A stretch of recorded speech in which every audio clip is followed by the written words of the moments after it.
How many people use XLights? We should have asked that. About half. It kind of helps. All right. Okay. About half. Okay. Look, to be honest, there's not a hell of a lot of difference when it comes down to the basics of it, right? Vixen and XLights, both of them, you've got to set up your controllers, you've got to set up your models, or in Vixen's case, your elements, and then you get around to sequencing. In XLights, to be honest, the setup this year at least is optional. If you're going to use a Falcon Pi player to do things, your setup can literally be, you can actually leave it blank. I don't think many people do it yet, but Dan made a change recently where you don't actually have to put anything here at all. Or what I do is I add a null controller, I put 30, 40,000 channels on it, and then you just don't worry about it again, because at the end of the day, you're going to do all that patching on your Falcon Pi player at any rate. So you don't need to do it here unless you're actually going to run your lights off XLights. The models, or the layout, sorry, again, very similar. Okay, it's screwed up because of the resolution. But you have your image, the same sort of thing. You can make it brighter or darker. You can put all your models in. There are a bunch of models up here predefined. There's also a bunch of custom models. You can import models. There's tools for taking a photograph or a video of your models and actually generating your custom layout, so it can automatically detect which pixel is which out of a video. Or you can just take a photograph of it and run around and just quickly click on all of the bulbs, and it will automatically number them for you, and then you can save that, you can share it with people, all that sort of stuff. Which part? The click piece? The click piece, Gil changed that. I wrote the video piece, where you can take a video of a custom model and it will just automatically generate it. I can show people later, I don't want to get into that right now. One of the limitations, and it's an active conversation at the moment, is that you can only have one level of grouping. Vixen, you can have multiple levels of grouping, so there's an active conversation at the moment about whether that's something we really want to add. Also an active conversation about whether we want to have multiple previews, so you can have two sides of your house or something. Not resolved yet. So anyway, so you paint it all up, you put all of your effects on, pretty much all the things that Brad talked about you can do, change the size of pixels. New this year is the fact that we're using the property grid over here. Last year you had to go into about 3 windows to do anything, now you don't. You can go and change it. Things like our arches, you can tilt them now, so I can say that arch is at 30 degrees and it sort of twists it over. So if you've got arches going up your driveway, you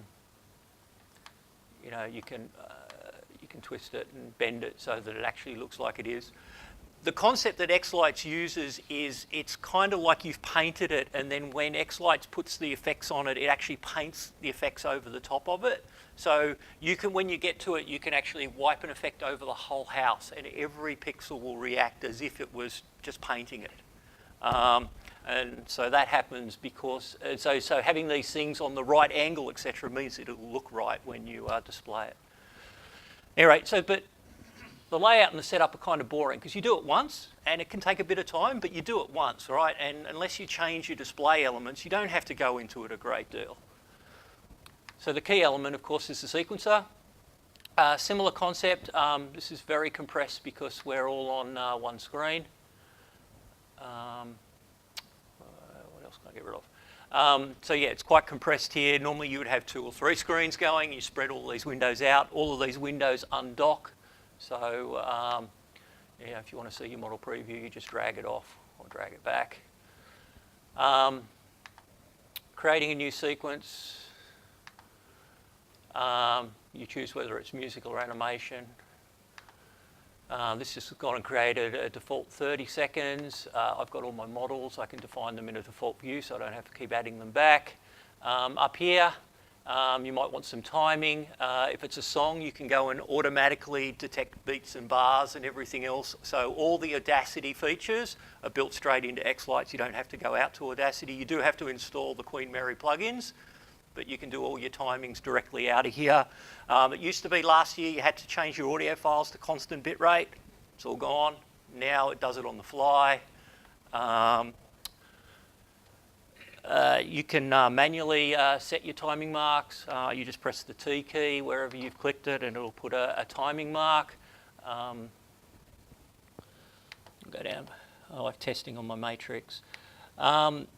The number of effects up here, so across the top here are all your effects.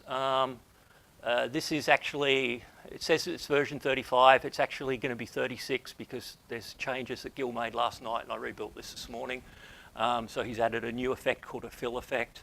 The effects are pretty elaborate. There's a whole bunch new this year. There's the new VU meter effect actually reacts to the audio, so you can do things like have your lights turn bright and dark based on how loud the audio is. It also does a frequency spectrum, so you can say, actually I just want to react to the high notes, and it will react to the high notes. The piano effect, which never worked previously, now works. It'll display a piano. You can go and lay out on a timing grid which note you want to play, and it will highlight the key as it gets to each note and display it. What are some of the other changes this year? Video. So video, you used to have to run FFmpeg and generate hundreds of little image files and then point at a folder containing hundreds of image files. Now you just drop the video on and it just plays it. You can also use pretty much any audio format you like, so you don't have to create the audio from the video file. You can actually drop the video file as your audio track and it will play the audio directly out of the video. So the list goes on and on. A little bit later we'll get into sort of some of the details around some of the new features that have come. I've got a sort of long list. There's been 35 releases so far this year alone, so a lot's changed since January. Sorry? You said it'd be 38 before you get home. No. 36 won't come out today. I'd know if 36 was coming out today. Yeah, the manual's always 4 or 5 releases behind. The manual's pretty good. It's not enormously accurate, and once you get into the effects, it gets a little bit vague about what everything does. But the first part of the manual that goes about how to set up your display and everything else is actually really good. There's a guy in Melbourne, Gerard, who maintains the manual, and he does a pretty good job. I don't know. There are a number of things hidden away in things like the the layer settings and the layer blending that a lot of people don't actually realise are there.